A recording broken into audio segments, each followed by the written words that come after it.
बिल्कुल, देखिए मैं आपको बता दूं, देखिए मैं बड़ा गंभीर मुद्दे में हूं, बड़ी सोच में हूं, क्योंकि आज मुझे ऐसा लग रहा है कि आजाद मुल्क के अंदर हमारे अपने मौलिक अधिकारों को लूटा जा रहा है। और रोइए, तमाशा बनाइए। ऐसा लग रहा है कि जैसे मौलिक हमारे अधिकार अपने लोगों का हमारे मौलिक अधिकार है, जमीन हड़पना मौलिक अधिकार है, ये हमारी मौलिक अधिकारों का हनन करने की पूरी कोशिश कर रही है। भारत की सभा ने मुतनाज़िया वक्फ तरमीमी बिल मंजूर कर लिया। इंडिया में वक्फ बोर्ड बिल पास कर लिया गया है। भारत के साथ हमारी जंग तो होनी है और हो रही है। करें मजाक ना उड़ाएं, अस्तगफुरुल्लाह। मैं देखता हूँ लोग हमें मजाक उड़ाते रहते हैं सारा दिन सुबह से शाम तक कि ये तो बस गज़वा हिंद करता रहता है। अभी तक तो हुआ नहीं। जिस दिन नूह अलैहिस्सलाम का तूफान आ गया ना, वो सारे मजाक उड़ाने वालों की चीखें, फिर आप चीखें सुनते फिर वो। मोदी हुकूमत ने मुस्लिम वक्फ अमलाक पर कब्जे के लिए नया मुतनाज़ कानून मुतारिफ करवा दिया। भारत में 8 लाख से जायद वक्फ जायदादें मौजूद हैं, जिनकी मजमूई मालियत तकरीबन 14 अरब डॉलर्स है। दोस्तों, ये एक नया इंडिया है। ये वो नया इंडिया है जो बेसिकली जिसका ख्वाब नरेंद्र मोदी, बीजेपी और उनकी पार्टी ने देखा है। हो हल्ला हुआ, काफी बवाल मचा, काफी हुड़दंग मचा, लेकिन जो ये वक्फ बिल था, अब वो वक्फ एक्ट बन चुका है, वक्फ कानून में संशोधन हो चुका है। अब राज्यसभा में भी हो गया, लोकसभा में भी हो गया, प्रेसिडेंट से तो वो भी कोई बड़ी बात नहीं है।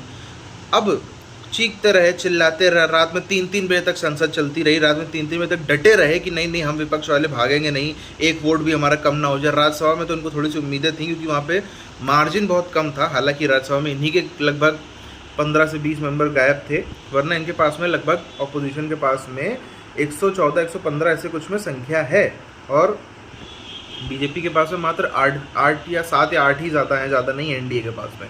मगर फिर भी पूरा का पूरा जो है वो गणित बिठा ली गई, काम हो गया, और सब चीखते रह गए, चिल्लाते रह गए, हुड़दंग मचाते रह गए, मगर वो कानून हो ही गया। बिल्कुल, देखिए मैं आपको बता दूं, देखिए मैं बड़ा गंभीर मुद्दे में हूं, बड़ी सोच में हूं, क्योंकि आज मुझे ऐसा लग रहा है कि आजाद मुल्क के अंदर हमारे अपने मौलिक अधिकारों को लूटा जा रहा है। और रोइए, तमाशा बनाइए। ऐसा लग रहा है कि जैसे मौलिक हमारे अधिकार अपने लोगों का हमारे मौलिक अधिकार है, जमीन हड़पना मौलिक अधिकार है, ये हमारी मौलिक अधिकारों का हनन करने की पूरी कोशिश कर रही है। तुम्हारे अधिकारों को तुम्हारे मुस्लिम नेता के नाम पर जिस तरीके से मुसलमान नेताओं के सामने जाके मुसलमानों के ठेकेदारों के सामने मौलिक अधिकारों को खनन करने की कोशिश करी।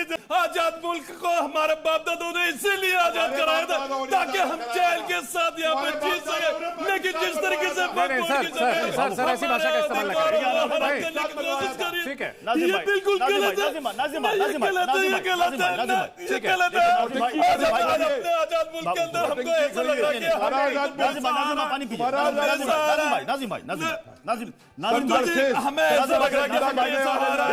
है जिसमें 80% से ज्यादा जमीनों पर डिस्प्यूट और केसेस चल रहे हैं।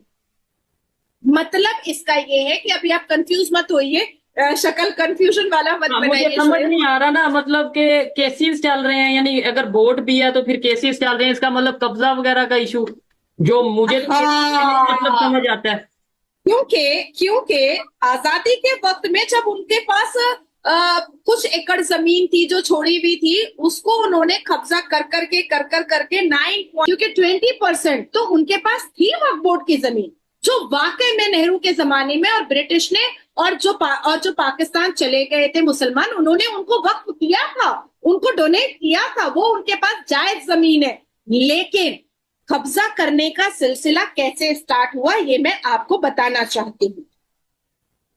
वक्फ board the second largest land holder in Bharat, the second largest land holder, उन्होंने चाहते हो भाई, संसद का कानून है, सबको स्वीकार करना पड़ेगा। मैं गांधी की तरह इस कानून को फाड़ता हूँ। ये अनकॉन्स्टिट्यूशनल है सर।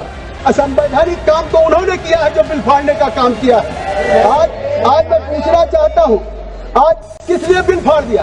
हम इस देश के दुश्मन नहीं, हम इस देश में नौकर भी नहीं है, हम इस देश के मालिक हैं। सर बेट द्वारका के 2 द्वीपों पर दावा ठोक दिया है।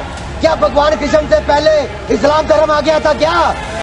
मैं इस्लामिक देशों का नाम पढ़ूंगा जहां वक्त का वजूद नहीं है, तुर्की में नहीं है, लीबिया में नहीं है, इजिप्ट में नहीं है, सूडान में नहीं है, लेबनान में नहीं है। कुछ इंडिया ने चेंज किया। इवन के कहा ये गया है कि जैसे हिजाब एंड रिलीजियस जो बैन है, फॉर एग्जांपल कर्नाटका के अंदर हिजाब बैन किया गया स्कूल कॉलेजेस के अंदर, जिसको इंडिया की सुप्रीम कोर्ट ने अपहोल्ड किया। आप इससे अंदाजा लगाएं कि फिर इसी तरह जो बहुत सारी जो डिमोलिशन ड्राइव हुई, आपने समझा सुना होगा, बुलडोजर जस्टिस के नाम से चीजें जो हैं वो की गई। बहुत कुछ नरेंद्र जो तब्दीलियां की गई हैं, वो सेंट्रल वक्फ काउंसिल जो है उसको स्ट्रेंथन किया गया, जिसमें जो वक्फ की जो जो जो सुपरवाइज करने की जो पावर है उसको इनहेंस किया गया। एनुअल ऑडिट्स जो हैं वो मैंडेटेड कर दी गई हैं, रिपोर्ट पार्लियामेंट में आएगी। एनक्रोचमेंट नहीं की जा सकती। जो अनऑथराइज्ड ऑक्यूपेशन जो थी कि जी जो वक्फ लैंड जो है वो, जिसे वो कहते हैं ना, उसको उन्होंने जो है वो जिसे कहते हैं ना रिकॉर्ड में लेके आना चाहते हैं, डिजिटलाइजेशन चाहते हैं।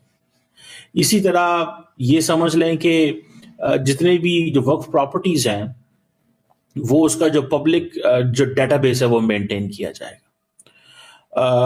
अब फॉर एग्जांपल जो वक्फ जो बोर्ड्स हैं वो 30 साल तक जो अपनी प्रॉपर्टीज हैं वो लीज पे दे सकते हैं, पहले ये 3 साल तक थी। सो इसमें वक्फ के एसेट्स होंगे, बढ़ेंगे या उनको फायदा होगा। डिस्प्यूट रेजोल्यूशन जैसे इश्यूज जो हैं वो इसमें इस कानून के अंदर चेंज किए जा रहे हैं। दुनिया में कहीं भी तुम पाकिस्तान से फरार होकर जाओगे, सुकून नहीं मिलेगा तुमको। सुकून इस पाकिस्तान में, चाहे रूखी सूखी यहाँ तुम्हें खानी पड़े, इज्जत और आबरू और सुकून यहाँ जाओ दुनिया में जलील ख्वार होने के लिए, देखो तुम्हारे साथ क्या होता है। और नसीहत इस बात की कि इस पाकिस्तान की कदर करो। जो खयानत हमने की उसके नुकसान हमें बहुत हो रहा है। इस कौम पर भूख और खौफ का अजाब मुसल्लत है आजकल, लेकिन अल्लाह मौका इसलिए दे रहा है कि तुम तौबा कर लो। वक्त अब थोड़ा है। और तंबीह इस बात की कि इस पाकिस्तान से खयानत ना करना, इसको नुकसान ना पहुंचाना।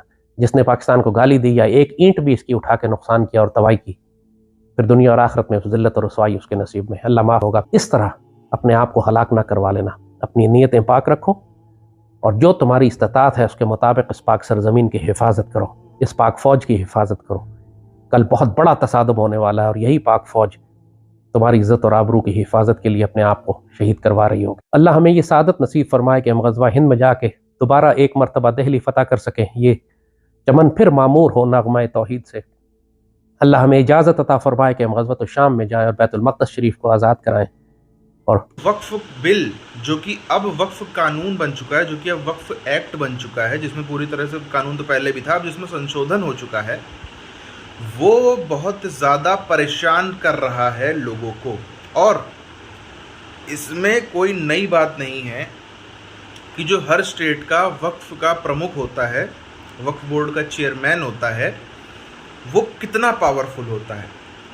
नो डाउट कांग्रेस हो, बीजेपी हो, आम आदमी पार्टी हो, तृणमूल कांग्रेस हो, एनसीपी हो, फलानी ढिमकानी कोई पार्टी हो, सच्चाई ये है कि पार्टियां ऐसे कितनी ही बन जाएं, कुछ सेकुलर बन जाएं, हिंदूवादी बन जाएं, लेकिन हर पार्टी की नब्ज़ जो थी इन प्रमुखों के हाथ में, चेयरमैन के हाथ में कहीं ना कहीं रहती थी। अगर पार्टी का शीर्ष नेता थोड़ा बहुत करेगा भी तो जो विधायक सांसद जो छोटे नेता थे वो सब हमेशा इनके कंट्रोल में रहते थे। कुछ, सब नहीं बट कुछ, खास तौर पर वहाँ पे जहाँ पे इनका जो है ज़्यादा बोलबाला है। अब आप अगर उत्तर प्रदेश में ही देख लीजिए, अभी की सरकार है, उसके पहले सपा की सरकार थी, उससे पहले बसपा की सरकार थी, इन सब में ही लगभग एक ही आदमी जो है वो वक्फ बोर्ड का चेयरमैन चला आ रहा है इतने टाइम से। ज़्यादातर राज्यों में लगभग ऐसी स्थिति आपको देखने को मिल सकती है। अब बात यह है कि वक्फ का कानून आप देखो गांव-गांव में जाइए दिखता है। सरकार से पंगा लेने की हिम्मत नहीं है वक्फ बोर्ड की। सरकारी ज़मीन पे जो सरकार ने ज़मीनें रखी हैं, जिनको वक्फ बोर्ड कहता है कि हमारी हैं, उनकी हिम्मत नहीं है वक्फ बोर्ड की कि उनसे केस भी लड़ सकें, कुछ भी कर लें। अब जैसे ये लोग तो ये भी कहते हैं कि मुकेश अंबानी का जो एंटीला है, जो मकान है, वो हमारे बना है, मुकेश अंबानी से पंगा लेने की भी हिम्मत नहीं है। ये लोग अक्सर जो गरीब किसान हैं, जो अक्सर गरीब गौ पालन करने वाले लोग हैं, जो मछली पालन करने वाले, इस प्रकार के जो लोग हैं जो पूरी तरीके से बहुत मजबूत नहीं हैं, जिनका ज़मीन ही सब कुछ है, ज़मीन ना हो तो शायद खाने के भी लाले पड़ जाएं, उन लोगों से ये लोग जो हैं वो विवाद करते हैं। स्थानीय नेता अक्सर मिल ही जाते हैं इनको, कोई ना कोई पार्टी का मिल ही जाएगा, कोई ना कोई पार्टी का हितैषी मिल ही जाएगा, किसी सेकुलर पार्टी का जो इनका साथ देने में खड़ा हो जाए। बहुत सारे तो इनके लोग जो हैं वो अच्छी अच्छी पोस्ट पे बैठे हैं और इनके फॉरेन कनेक्शन भी हैं। ये वक्फ बोर्ड के जो पैसा है सिर्फ भारत में नहीं, भारत के बाहर भी जो कई सारे भारत से भागे हुए आतंकी माफिया और बाहुबली हैं बैठे, उनके पास भी इसका जो है तारे जा कर के जुड़ती हैं। तो इसको जो है वो तभी पूरे दुनिया भर में, खासतौर पर ये जो हमारे अगल बगल देश हैं, यहाँ पे भी ज़्यादा दुख मनाया जा रहा है इस चीज़